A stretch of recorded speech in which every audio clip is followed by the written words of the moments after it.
Welcome back to News 3 Today. They're often forgotten victims, family members of people serving prison sentences for violent crimes. This week, the Ella Foundation will begin a free 8-week program focusing on grief education and effective ways to process crime-related grief. Charity Lee, Executive Director of the Ella Foundation, joins us now with more. Thank you so much for being here today. Thank you for having me again. Oh, no problem. Now, this support group hits close to home for you. As a matter of fact, this is how it all started. Yes, this grew out of my own experience of having a son who's now 25, who's incarcerated 40 years for capital murder after he murdered his little sister Ella back in 2007. There were services I could partake of as the mother of a murder victim, but there was absolutely nothing to help me emotionally through the process of having a child incarcerated. And I learned very quickly that both processes are grief, were grief.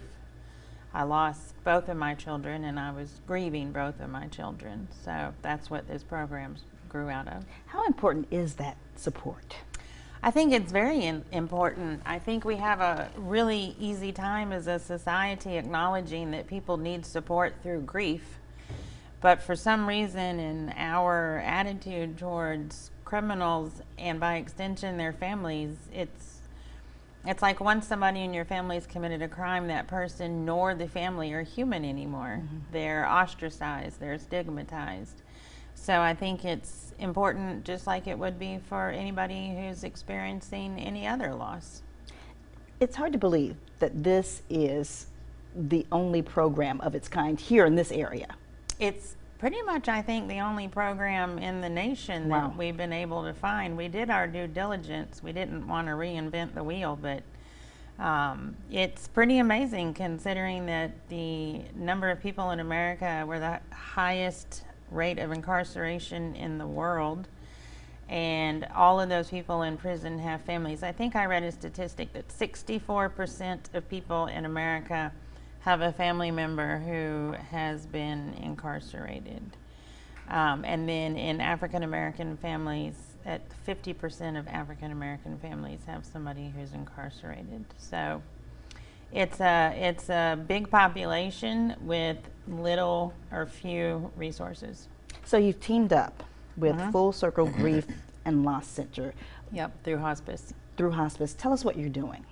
So the 8-week program that we're offering, we call it a grief education and support group. So the one component is getting educated about grief, because a lot of times, again, we don't talk about grief.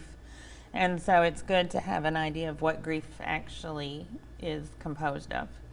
And then the other goal is to provide a supportive community for the participants, so they can come and share their experience and their feelings in a safe space. The majority of people in the world don't do what I do and walk around and be like, yeah, I got a kid in prison.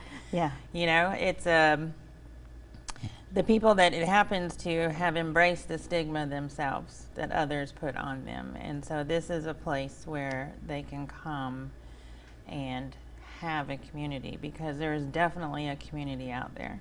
Now let's give folks the information on how they can get involved, because this 8-week section begins this Thursday, August 22nd, and runs through October 10th. Yes. Space is limited though to 15 people. Correct, but we do still have spaces available, yes. And you're asking for donations for those 15 to attend. We are. We're asking that, you know, we're looking for 15 people to give $15, and that will more than cover the cost of the program. We never charge for programs. And it's a very small investment to give a family a lot of hope. All right, Charity Lee, thank you so much for joining us today. Thank you so much for having me. Stay with us. We'll be back with a final check of your forecast.